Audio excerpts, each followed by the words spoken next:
Ebusia wonsam from no yenko Agyapa ho sensem no be semre kakra ne ahwefo ne Ghana fo animsem se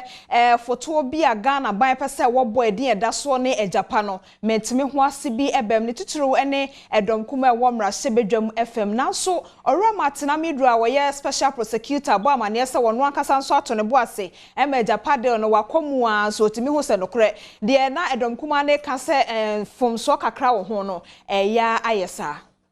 Mineral royalties alone, the state is required, based on the revenue streams, we are getting more than 1 billion cedis per annum. Mr. Speaker, when you convert the billion cedis per annum into dollars, it's almost $200 million every year for the state.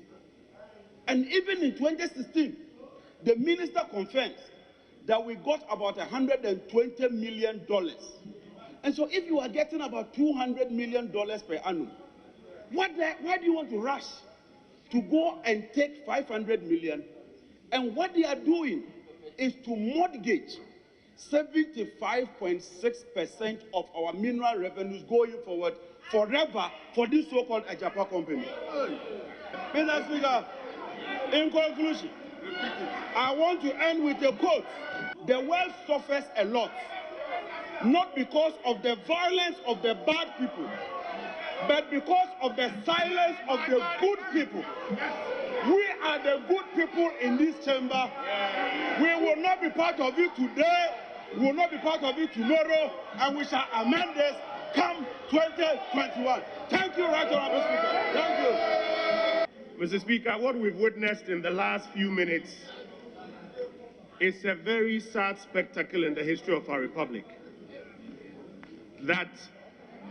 while the sovereign government of the Republic of Ghana is seeking to raise resources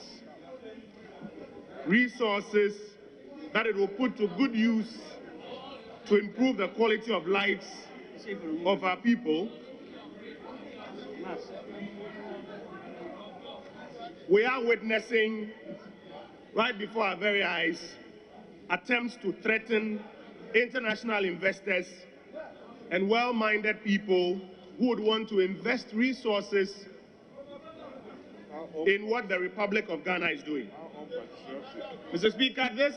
is something we ought not to mince words about. It is a very unpatriotic act that we are witnessing in the chamber of this House today. Our friends on the other side are the very ones who wrote to the International Monetary Fund asking them to declare it as a loan agreement and in breach of our borrowing limits, and by so doing seeking to undermine the efforts of the government to raise money for infrastructure projects.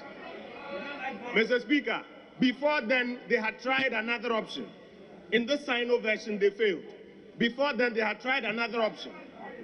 When the ESLA transaction was being put together, literally threatening international investors and all well-minded persons who would put money into these vehicles.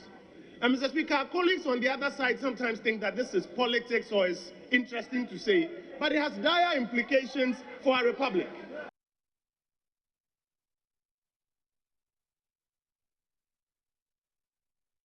Ebusia wo sasemi hono kwadwoma sa brampa e wo menchen wa hanum se ne bedi nkomo yemfa ne se bia na enekra ne de edikan a wote Agyapa Deal ho nsensem no a special prosecutor so chese wono ankasa kom ama wo hu se mfomso kakra e wo monti ensan komra hyebedwom se de mampani ahye no entimi ne kwadwo odi nkomo na wonso a wo hwe Adom Kasee no wo hu adeko a Agyapa Deal ko no etie kwadwoma hai na akomoe yemfa ne se wo ye special prosecutor de wo hwe mu a wonti ase a wo hu se chemato wo mu no Mr. Omayente ho ase answer na mboko ho no se ehwe parliament debate na no record na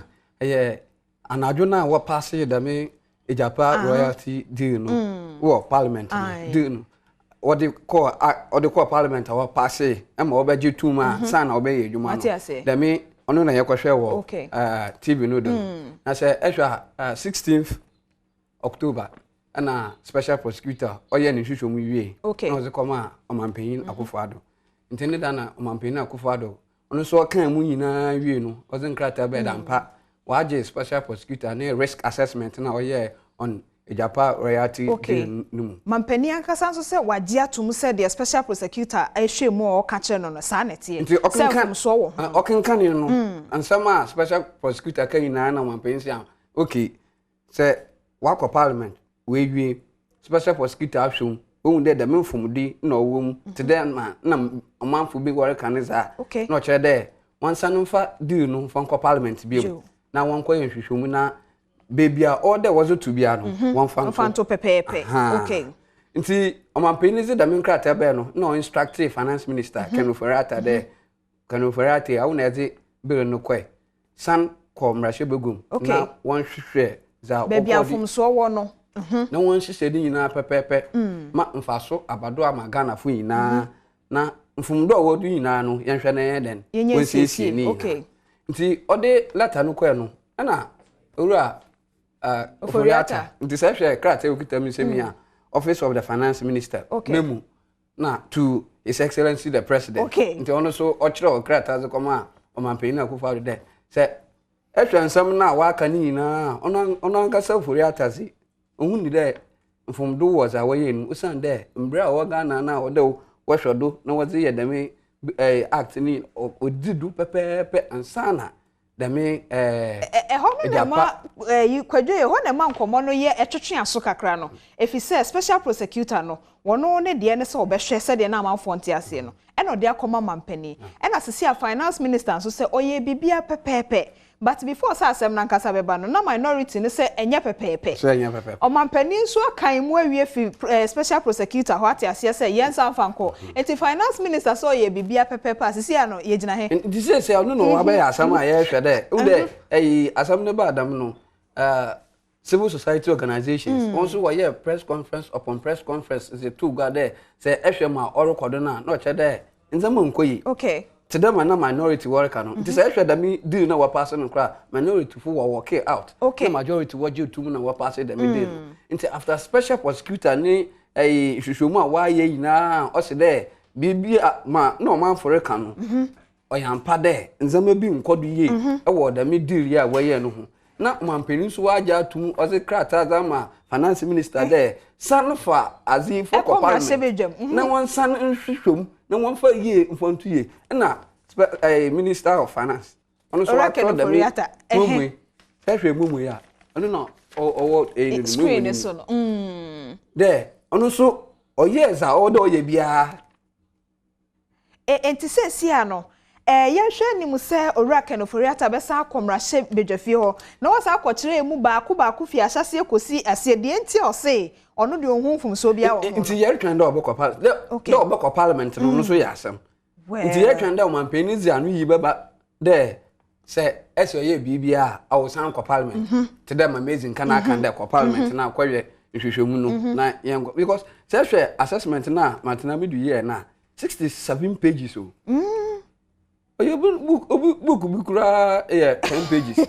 nti da me assessment ye oye o chede enya asem ketwa to no bo na okom na orhwe de enye dem obi se de katasese wo minti na nti ohwemu anwu de ampa azi ye oye o man peni so akankan no so se de azi mfomdo wo huntifoko nti se ye hwe de ma Akufo-Addo aka man peni no so man peni beja atum na wasena agbo agu de amina meka de ko parliament na se aze men kwa ono so ya za na kwajo ya fa no se maye ade se de se meye no pepepe na so kra no enchiremu ne ntiase ne nya adwuma papa na oje hu de se waye na me se wo de sa akochiremu biewu a eden na osusu se be ma finance minister de momo we so be ba abonten akoma mampani se me se ye to ye bo ase ye bibia nti the special prosecutor aka no enteza bro focus on your friend bibi reputation. Okay. Nti dem no be ya amanfo behu de ono so ze oye enye de odo fufa corners bi ansa na de maziri ba do no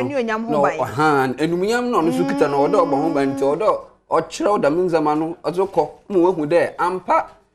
mami ye manfa corner bia nti de mana de masanity nti se yeretwen ade na be de do owo mamu esan de o manpen achire na finance minister so achire nti yehwa de o manpen be sana